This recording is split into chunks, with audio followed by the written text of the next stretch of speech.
এই এলাকা প্রথম হয়েছে। আপনারা ধৈর্য শহর আসছেন, আমাদেরকে দেখছেন, আমাদের খুব ভালো লাগছে। আমি প্রথম এই এলাকায় আসছি, আমারও ভালো লাগছে। আমি এখানে বিএনপি নেতাদেরকে বলে গেছি, হোটেল কর্ণধার মালিকদেরকে বলছি, আগামী নভেম্বর বা সেপ্টেম্বরে জুন আগস্টের শেষ হলে, গরমটা চলে গেলে শীতে একটা বড় প্রোগ্রাম করে দিব। যেন এই এলাকায় একটা বড় মাঠ দিবে, প্রত্যেকটি লোক মা বোন নিয়ে যেন প্রোগ্রাম দেখতে পারে। আপনাদের কুরকুরে সেলিম আমার সাথে থাকবে, ঠিক আছে? এখন ঢাকা আমার গ্রুপে যারা আছে, নায়ক নায়িকা নিয়ে সবাইকে নিয়ে চলে আসবে, ঠিক আছে? সবাই ফোন করবেন।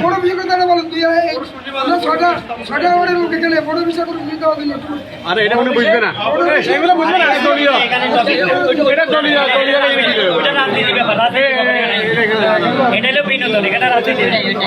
এখানে সবার জন্য সমান, ঠিক আছে? তো যাই হোক, আপনারা মা বোন নিয়ে সবাই আজকে রাত থেকে মনে করবেন চালু হবে, তাই না? আজকে রাত থেকে সবাই আসবেন, ডার্লিং ডুর্লিং প্রেমিকা নিয়ে, চাচা খালু সবাই এখানে বসে আরামসে খাবেন। যারা বয়স্ক লোক তাদের জন্য পার্সেল নিয়ে যাবেন, ঠিক আছে? জোর সোর সবাই একটা হাত তালি। সেলিম ভাই কিছু বলবেন? সেলিম কিছু বলো। আমি অলরেডি এখানে এর আগে বেশ কয়েকবার এসেছি, যেটা বাস্তব কথা। আর এখানে আসার মেনলি যে কারণ সেটা হচ্ছে আমার একটা টিম মেম্বার বাড়ি এখানে আশরাফুলের বাড়ি। তো এভাবে হয়তো বা ওই ভালোবাসার মানুষদের সামনে দাঁড়িয়ে কখনো কথা বলা হয় নাই।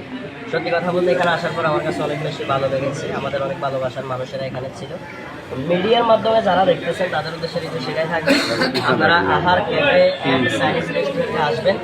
আমি এতটুকু আশাবাদী, আপনারা হতাশ হবেন না। তাদের ডেকোরেশন খুবই সুন্দর, আশা করি তাদের খাবারের মানটাও খুবই ভালো হবে। ধন্যবাদ সবাই।